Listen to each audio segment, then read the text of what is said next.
my mother always had lofty expectations for her own life. She really was a beauty.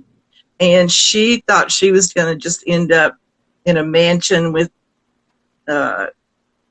whatever. And her life didn't go that way. And I think that she was bitter because of that. I was not the beauty that she was. She reminded me of that every day, so that I grew up thinking I was ugly, really. And now I think I'm cute. I like my looks now, but it took me till I was 70 years old.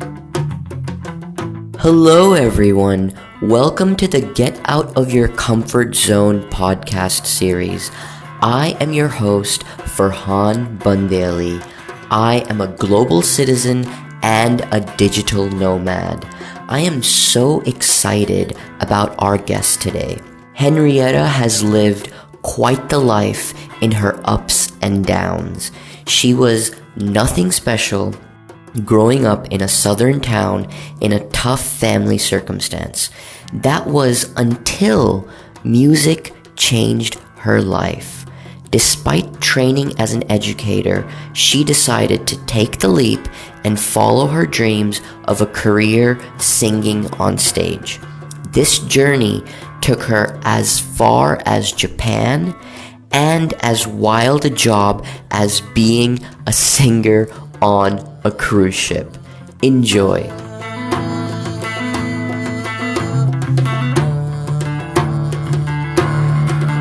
Thank you so much for joining the Get Out of Your Comfort Zone series.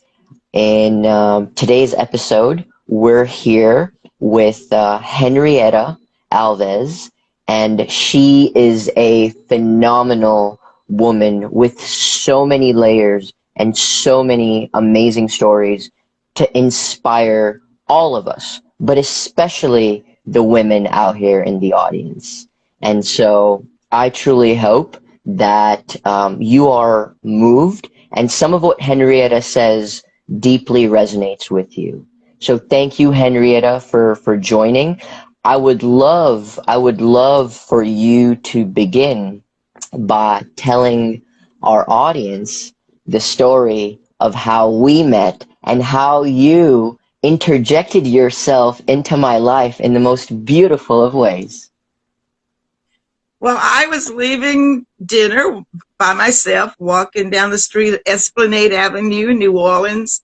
People are so afraid to come to New Orleans. I walk around at night all the time. Nothing to be afraid of.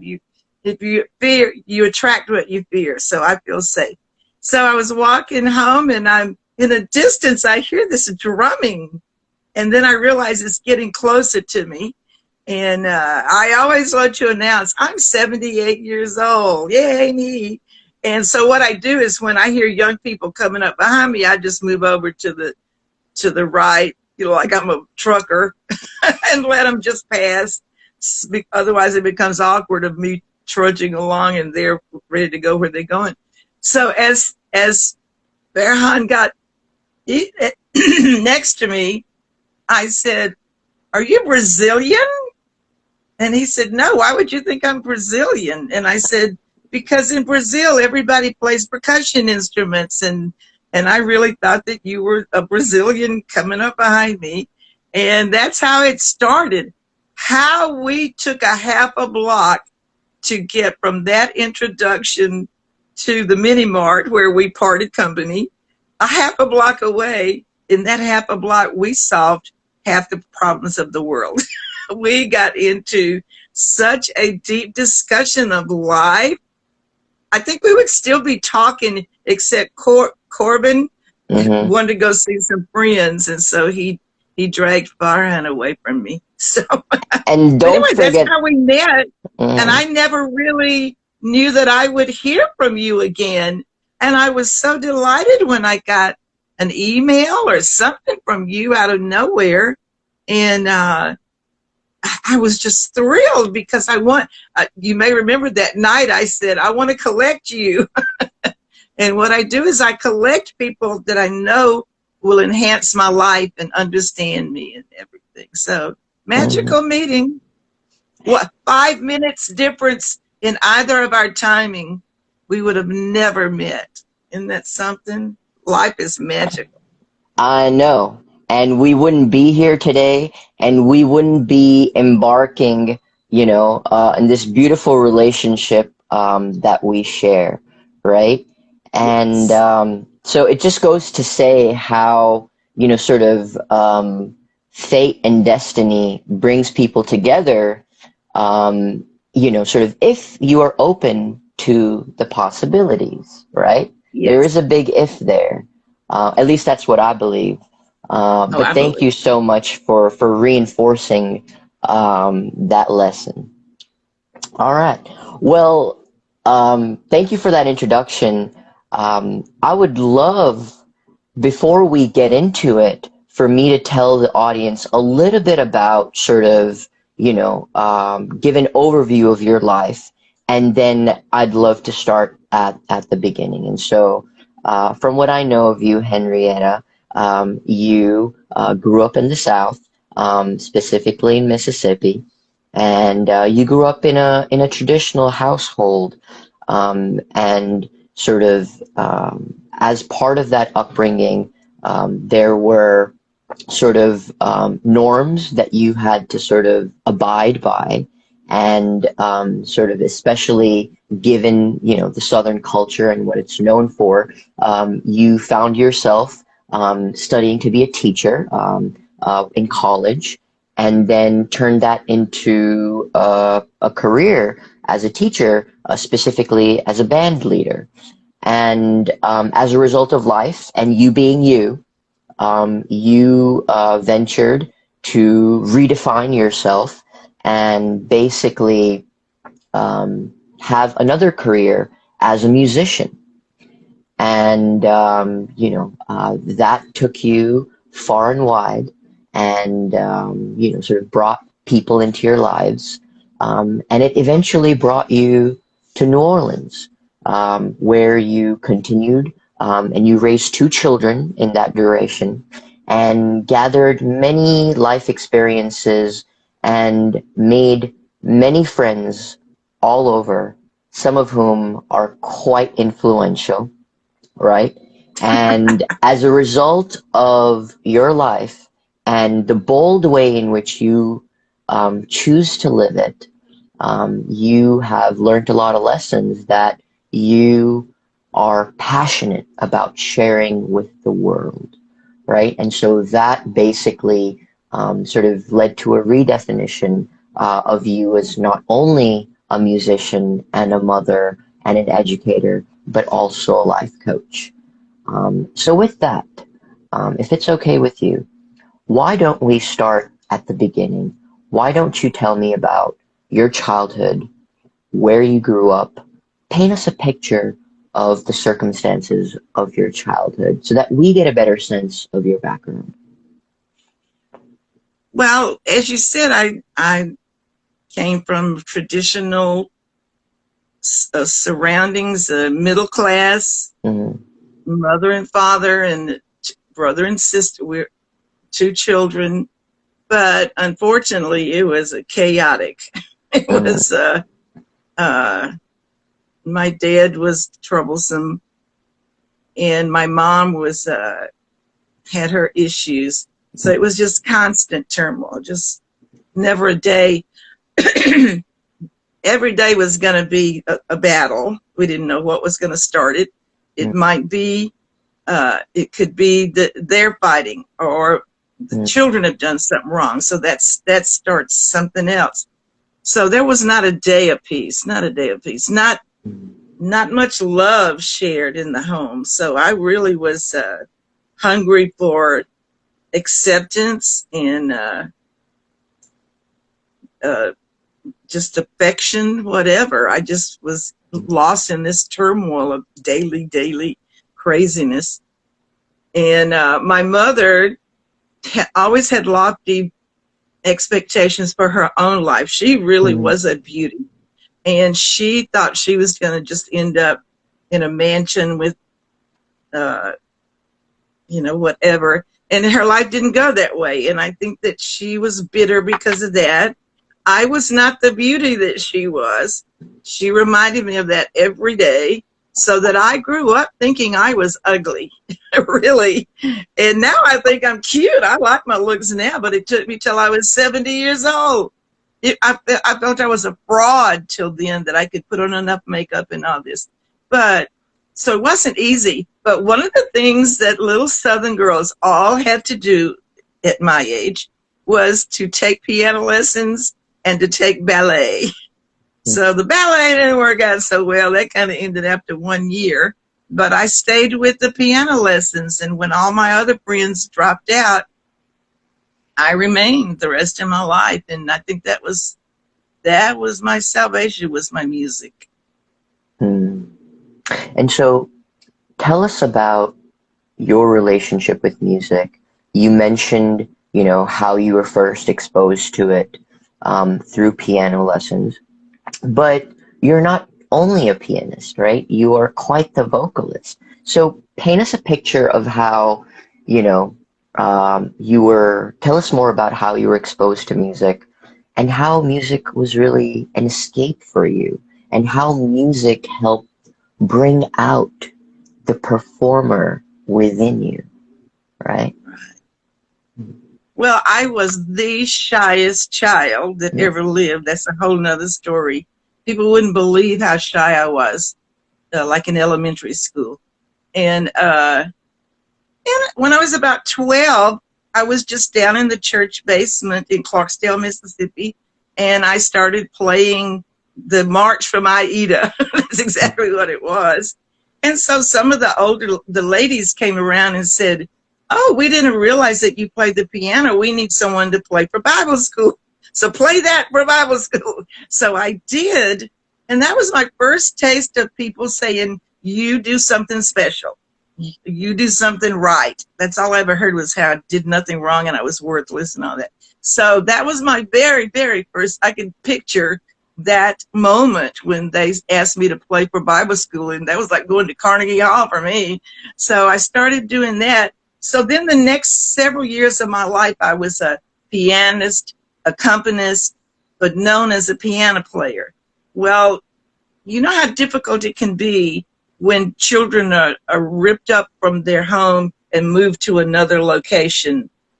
But I think it helped me learn to adapt. I don't think it's a bad thing, but people fear of moving their children. It was the best thing that ever happened to me. I love the people from Clarksdale. But when I moved to Winona, Mississippi, something inside me told me I was going to reinvent myself. So I didn't even tell them I played the piano. I wanted to be a singer. And it was just like in chorus and places like that then I started being noted for being a singer. And I ended up being homecoming queen, which if you told me at 12 I would be homecoming queen, I would have laughed in your face because I thought it was ugly, unlikable, all those things. But I put it in my head that I would really like that. So I got it.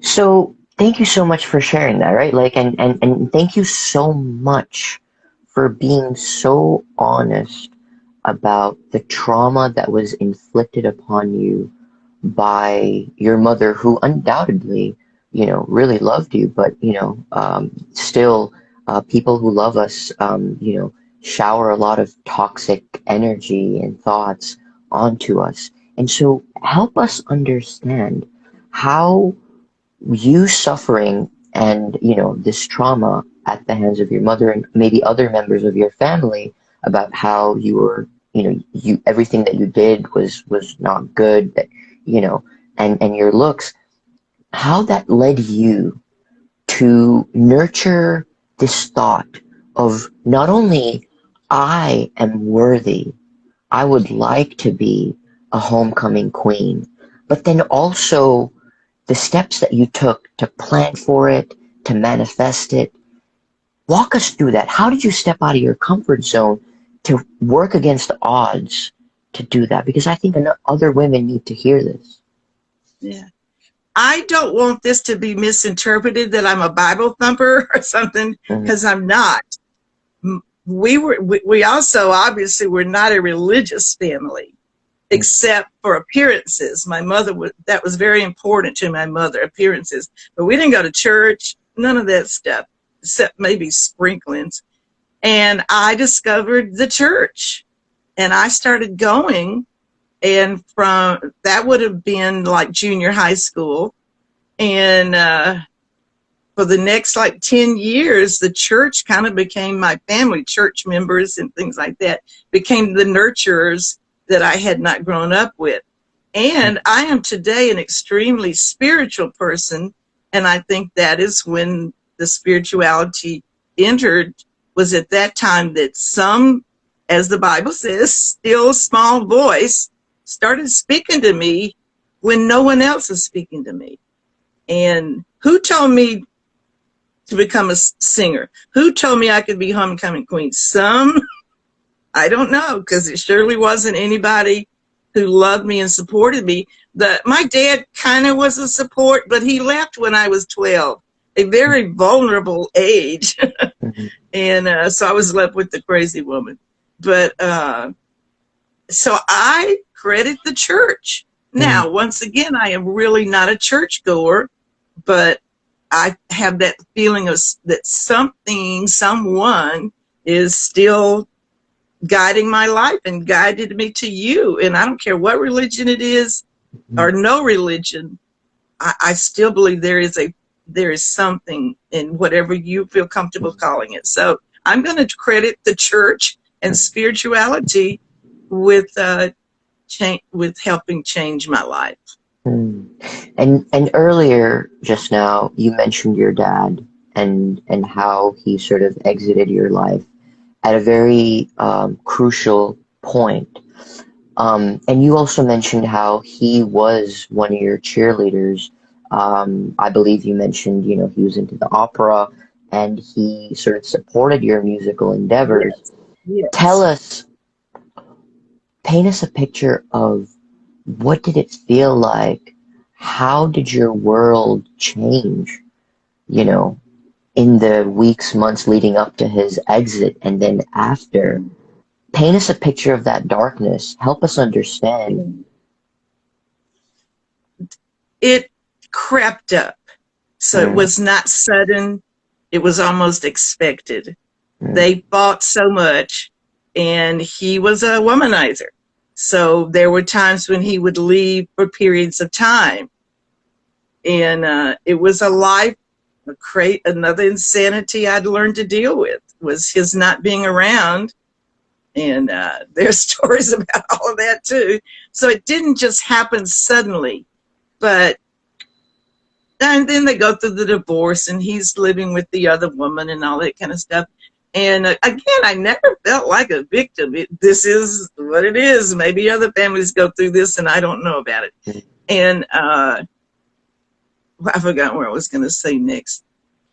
So it was not like tragic, but how it manifested itself negatively was that I went from being a shy child to the exact opposite. Getting thrown out of class for talking too much and acting up and just being disruptive, kind of being boy crazy. I guess trying to fill that void of somebody like me. And now my daddy's gone. He, like I say, he was not unkind to me, but what the unkindness was leaving, making a choice, which was not to be with us. Matter of fact, I know that one of your topics is women's rights and all that. That here is where women had the power. When a couple got a divorce, who always got the child? The mother. Yeah. And they didn't look into what kind of a mother is she. It was just, he tried to get us, but they gave us to her. So really, I never took it as a trauma or, it was horrible. It was kind of what I'd grown used to, just part of the insanity. And but in a way, I benefited because I got knocked out of my shell and into this that you see today of talking too much and this, that, and the other. Fantastic. Thank you for that. So tell us about you know, the first time you mentioned sort of being a pianist and like the church sort of really supporting you in that and building you up, right? Um, how did you sort of, as you went into college and took this path that was predetermined for you, right? You didn't have a lot of choices. Talk to us about some of the struggles you faced, maybe internally or externally, as a Southern woman who had to cave to the expectations of your mother, society, based on the appearances, getting a teaching degree. Paint us a picture of that next stage of your life and, how maybe you tried to mix it up, keep hope alive, keep your resilience going during that stage, the next stage of your life. Right. I think I must have inherited a strength because Mm-hmm. despite my mother's craziness, she was an extremely strong woman. Her mother Mm-hmm. before her was a strong woman. And I kind of think that I inherited that genetic makeup of just being strong. Another element, as you said, I am many layered, and you have only begun to feel the layers. I got so entrenched in my religion that I went to college to be a missionary to Africa or Asia or somewhere. I thought I that's how religious I was, that I thought I was meant to be a missionary, we call it. And Mm-hmm. then I got to this Baptist school and I realized I'm not quite as a zealot like these people are. So I think I'll just teach. So that's what kind of got me into the teaching. Because above being a teacher, be a missionary. Man, I've been a good mother. Look, she's a missionary. But so that changed. I said, well, no, these people are really, really deep into their religion. I'm not quite that deep because I like to dance, and Baptists couldn't dance. But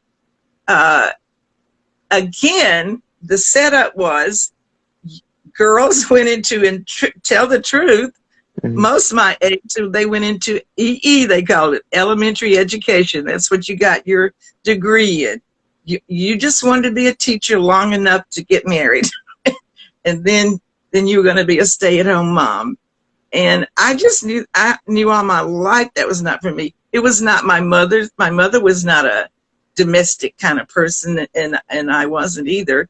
And so while the others were picking out their husbands and dating and doing this in college, Mm-hmm. I was performing in operas, and I was playing for the chorus to do the Messiah, and I was music.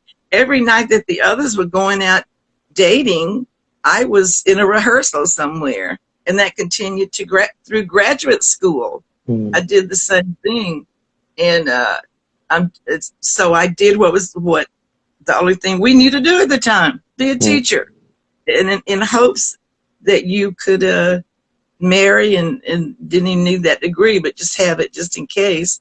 And I went on to graduate school and followed the same pattern: not dating, just doing music.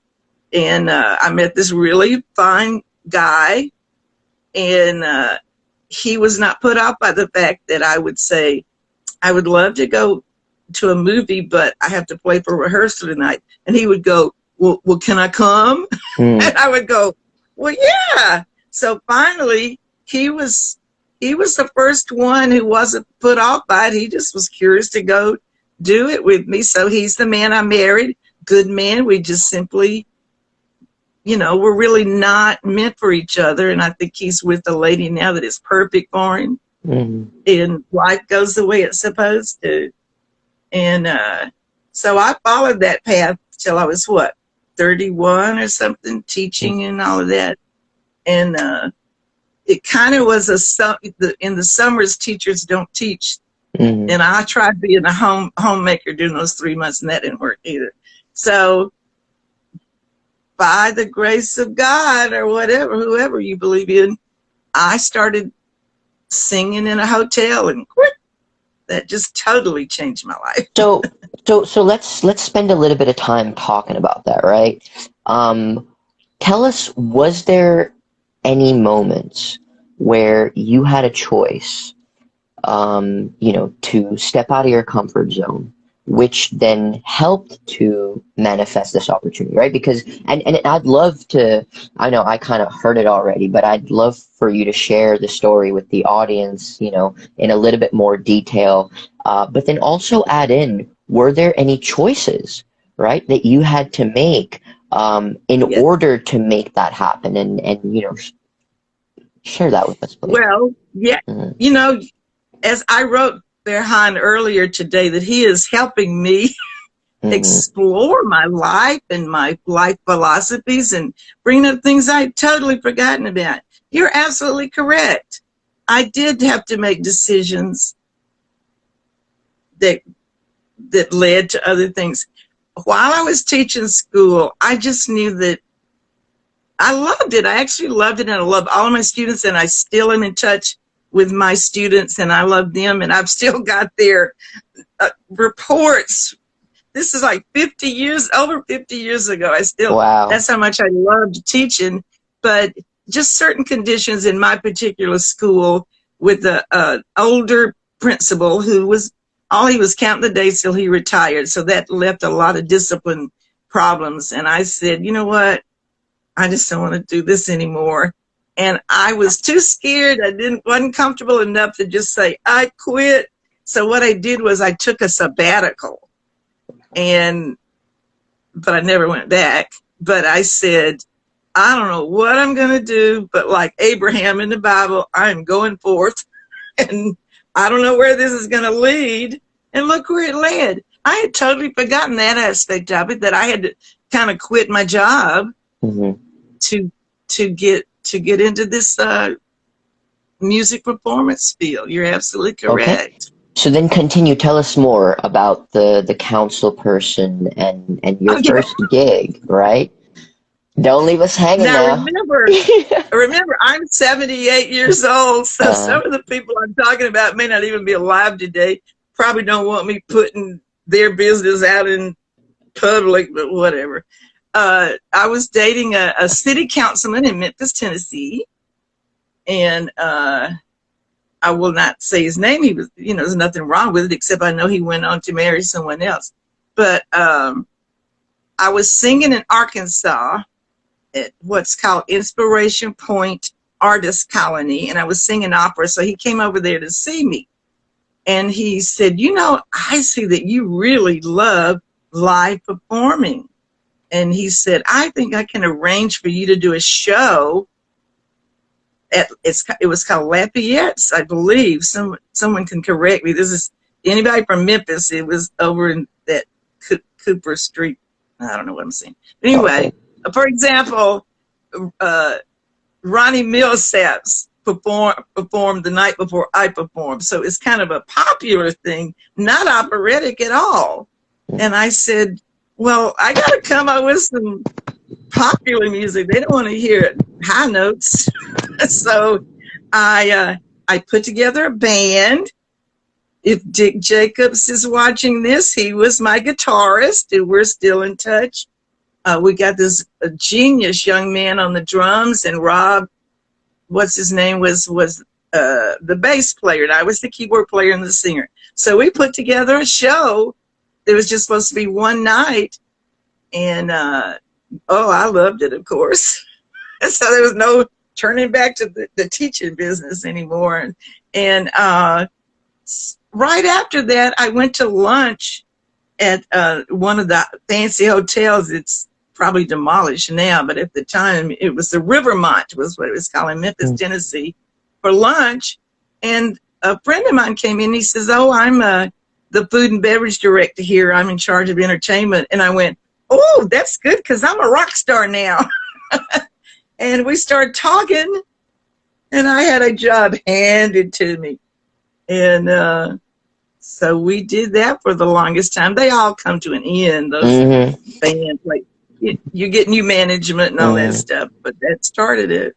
But I think you hit on something important that I would love to expound upon with your permission, which is, and I bring this up because I know that a lot of women in my life struggle with this, right? But I think you really own it and you sort of are very proud of it, which is your uh, being a woman and using your strengths, one of which is your feminine wiles, right, to help further your agenda of your passions and your desires. And you do it in an unabashed manner, with confidence, without any shame.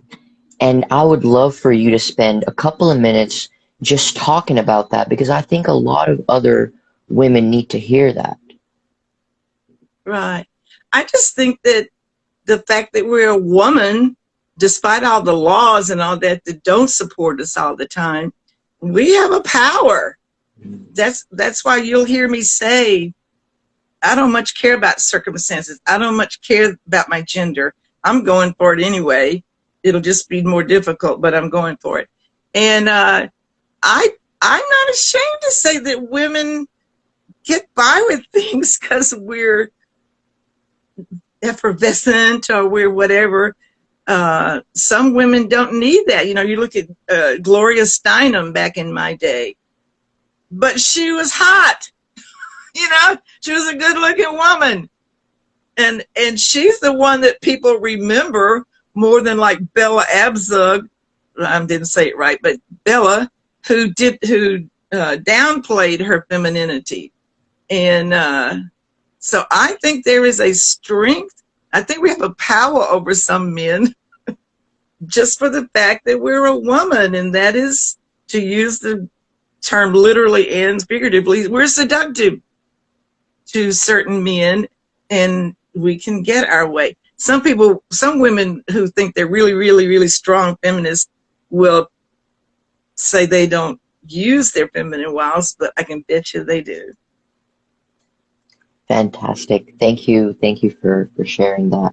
So going back to now your burgeoning career on the stage, right? And you're part of this band that you've put together.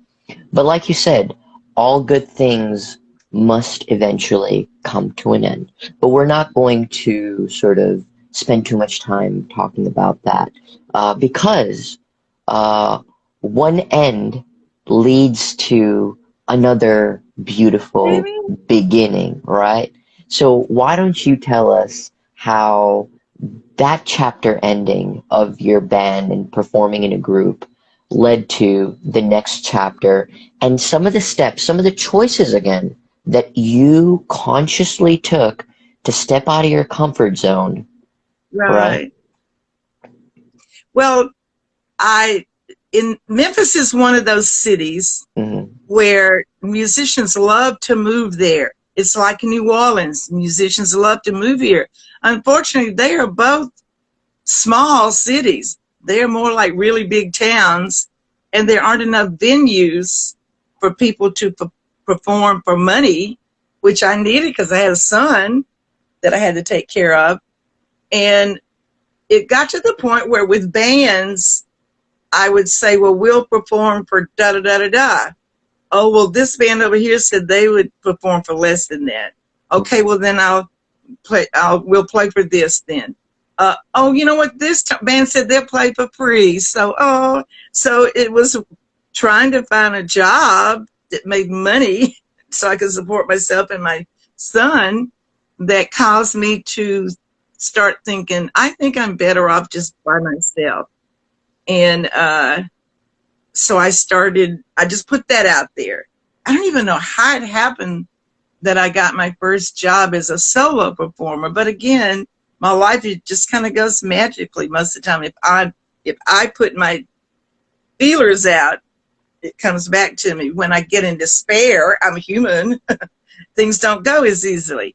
But I decided I wanted to stop trying to deal with bands. It was just too many people to be dealing with and trying to get a job for a band.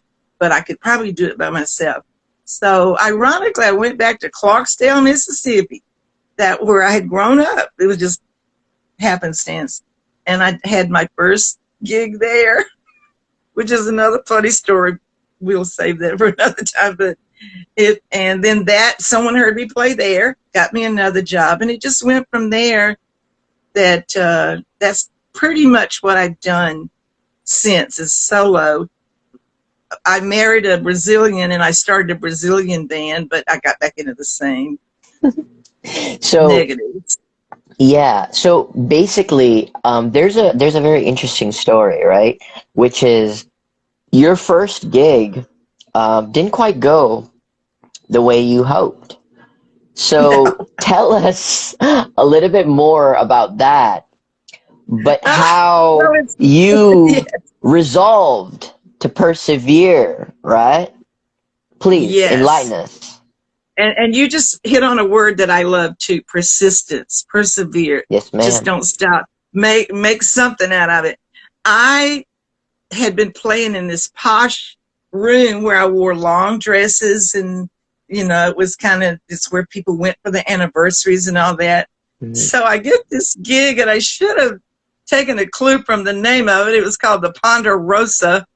So I walked into this room with my piano and my setup and all that, and with my long gown on, and I look in, and there's nobody seated out there, but there's a lot of guys at the bar.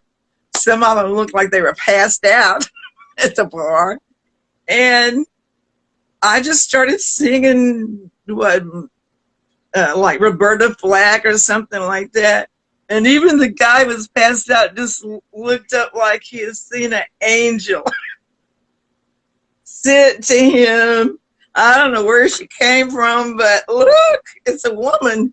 And so they didn't want me to sing. I'm talking about not the boss, the customers. They just wanted to play the jukebox and dance with me. So I finally said, what the hell? This is just for a week. I'll dance with you. And so I got lots of customers. It wasn't because of my great talent, but I just danced with them. If that's what they wanted, if that made them happy, they keep them in there, keep them drinking. So I just kind of made, as they say, silk purse out of a sow's ear is an old saying, where you take something horrible and make something okay. But from that is where I got the other gig that was more to my style, the Roberta Flack, nice kind of music restaurant from there. Because somebody noticed your talent. Somebody noticed your talent. Somebody noticed your talent, and basically. Oh yeah, because I would sing a little bit every night, just to be fulfilling my job. And I think that somebody was in there and went to this restaurant owner and said, you need to go over and hear this lady. She does not belong there. And I think she belongs in your restaurant. And that, too, brought me a lifetime friendship. It was, it's true. And had you not stayed true to your purpose, your desire, following your passion on a nightly basis, despite that not being what the audience wanted, right? You might not have. I could have packed it up and gone home, as they say. But I said, no, I'm here for a week. I'll do it. And that led to bigger and bigger gigs, right? So tell us about some of your travels before we get to the next step. Yeah. Well, like I said, because of that, there were agents who got me jobs in different places. And so I went from Memphis to the Gulf Coast to a place called the White Pillars. And anyone who used to go to the Gulf Coast back in the 60s, 70s, and 80s knows about the White Pillars. And once again, I was kind of out of my element because they were not used to they were used to honky-tonk kind of musicians, not the kind of pop music that I was doing. And once again, someone came in and heard me and went down the street to the Broadwater Resort, which was a big deal back then, and brought the music director in to hear me. And he said, you're too hip for the room. And I liked that saying. He put me in the piano lounge of that really nice hotel where I stayed for years. And then I got an abusive boyfriend, and to get away from him, I decided to move to New Orleans, and there started another and part of my life. As part of that gig, you had the chance to go to places like New York, LA, and sort of, as I remember it, your career was really starting to take off because you had set an intention that you wanted to be a solo superstar, right? Yeah. However. Oh, yeah. What I would do with time off was to travel, because it's one thing in our field. If your best friends, if your family says, "Oh, you're just wonderful, you ought to be a star," da da da da da, well, then you start believing it, whether it's really true or not. So I decided I wanted to go hear what other people had to say, and I got really positive. Again, it was not comfortable. I might have been to New York one time in my life before that, and I just flew into town, and I had my little bag of tricks, and I knew about the place called, I always say it wrong, the Music Factory. I can't remember, but all the biggies were recording there. And I told the taxi, that's where I want to go. And so I went, and I'm like standing waiting on the elevator, and this guy, because there were also actors there doing voiceovers and things like that. So this actor was standing next to me, and he goes, "Oh, I hear a Southern accent. What are you doing here?" And I said, "I'm going to be a star." And he thought that was so funny, and he too remained my friend forever and told people to listen to my tapes that I had and all that. So it was just, I got positive feedback from that. They could have said, "Oh, you suck," but they said, "You're really good. Let me call my friend. You said you're going to LA. Let me call my friend in LA." And I flew from New York to LA. I don't know that I'd ever been to LA. And again, because of people helping me out, I stayed there for about a week or something like that. And they have things where you go in the afternoon or something, and you sing your music, and it's a showcase kind of thing that you can go anywhere. I remember there was a chocolate factory, and there was this place and that place. And at one of those showcases I went to, there was a guy named Skip Lowe, God rest his soul. I can't imagine he's still with us, but he said, "I think you're remarkable, and I'm going to set up a showcase just for you." Wow. Without these other people. Oh, and by the way, the other people in the showcase would come to me and go, "I want you to sing my songs." So I kept getting this feedback that, you're on the right track. But again, they could have told me just the opposite. That's where the comfort comes in. I didn't know what. And you remember that mother that I told you about? She started laying into me, but she was not incorrect. Because I said, "Mom, they're going to do a showcase, just me, and there's going to be record people there, and this, that, and the other to hear me." And I was writing my own songs, and I had not performed at the Troubadour at that time. But she tore into me. I was the worst mother who ever lived. You cannot be doing that. You have a child. You have to come home. And she guilted me into foregoing that showcase. And when I called Skip Lowe and I said, "I'm really, really sorry, but personal things have come up and I can't stay through Monday, but I'll come back for the next time." And he said, "There will be no next time." So that kind of ended it there, and it just made me start thinking, yes, I do have a child. I can't keep flying back and forth and doing all this. And so I decided to forego these lofty dreams and try to enjoy what I could on my level, where I am still to this day, which has been very satisfactory for me. But you said something that is of so much value, right? Like you had all this negative reinforcement from your mother about, sort of trying to uphold your responsibility as a mother whilst trying to forward your dream of being a superstar. You said something earlier that really resonated with me, which is that you, to this day, tell everybody that you had a choice, and you made that choice, and you don't believe in playing the victim, right? Despite Right. how your mother was. So tell us about that a little bit more. Well, in her unkind way and her realistic way, she probably was telling me what I was thinking in the back of my mind anyway.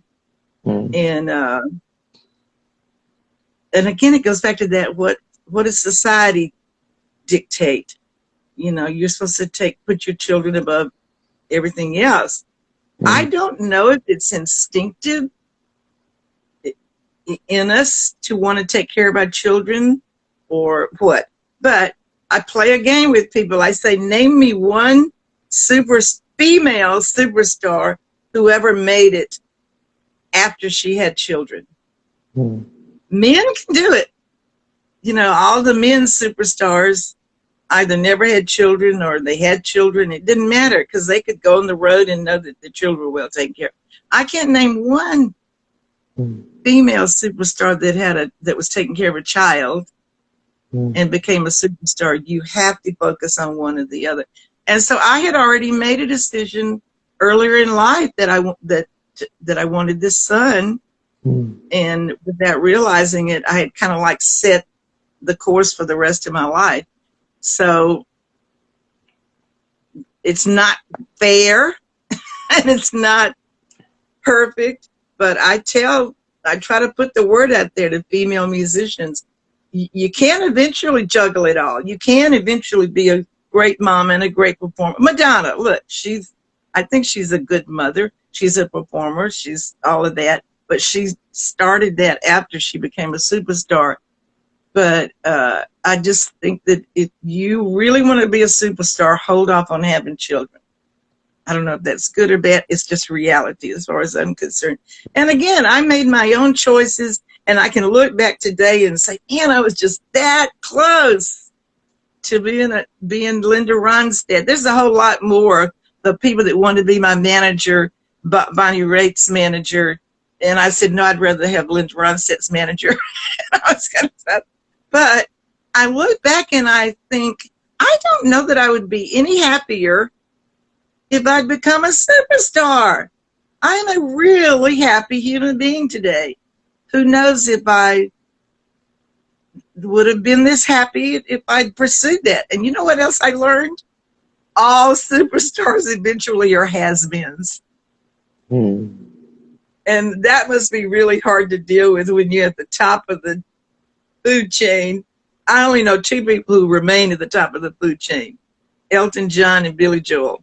And other than that, everybody else plays state fairs and casinos and whatever.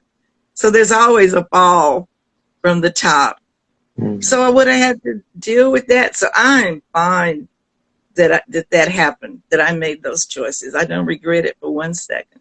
That's fantastic. Thank you for sharing that. I am looking at the time, but there is one thing that I want to delve into, which is you talked about at the beginning of the story how your mother sowed a lot of insecurity within you about how you look, and how that made you feel as a woman and your self-worth, your beauty. And you mentioned that it wasn't until much later in life, when you were 70, that you sort of woke up to how beautiful you truly are. So could you paint us a picture of that turning point were there choices that you made that helped you wake up to how beautiful you truly are? And what I, advice? I, I just think that with time, you really start sorting out what's important.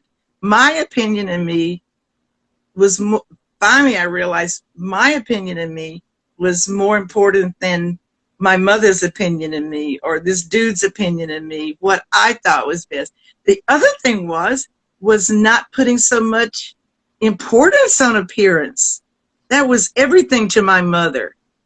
She had wanted a drop dead beautiful daughter, and she got me.